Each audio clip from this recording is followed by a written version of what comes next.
You're listening to a podcast by the Perennial Leader Project. Welcome back to Dying Every Day, Stoicism in a Year. Today is day 39, and we're exploring the art of seeing clearly, or you could say, holding multiple perspectives. In his Meditations, the Roman Emperor Marcus Aurelius wrote to himself, "How useful it is when you're served roast meat and similar dishes to think to yourself, this is the corpse of a fish, this is the corpse of a bird or a pig, or again to see wine as mere grape juice. How good these thoughts are at reaching and getting to the heart of things. They enable you to see things for what they are. This should be a lifelong exercise." And again, this passage is adapted from Meditations. This might seem like a strange exercise at first glance, or maybe a way to lose your appetite, but it's an extremely important skill and practice. It's something the pre-Socratic philosopher Heraclitus stressed, a figure quoted often in Meditations. He believed that we need to hold several perspectives or points of view simultaneously. Heraclitus would say things like, humans value gold, but donkeys do not. The ocean water is polluted for humans and purified for fish.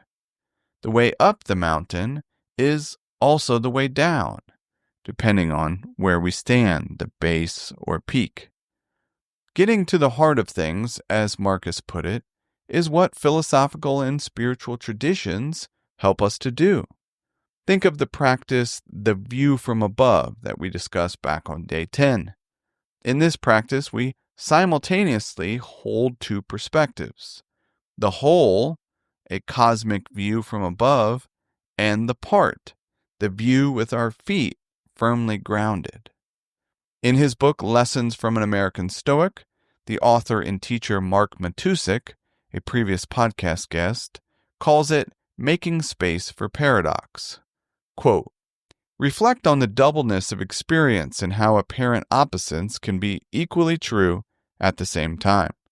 Remember that there are two sides to what happens, at least, and that wisdom results in the ability to hold opposing truths in your mind at the same time without either canceling the other out."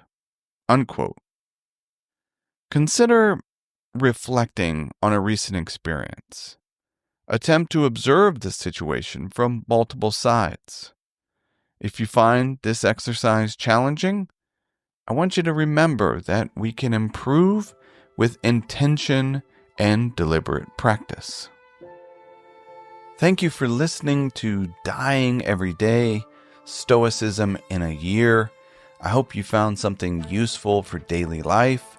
If you enjoy what we're doing here and want to support the project, consider becoming a Perennial Meditations member. And finally, as always, I urge you to put what you heard into practice. Until next time, be wise and be well.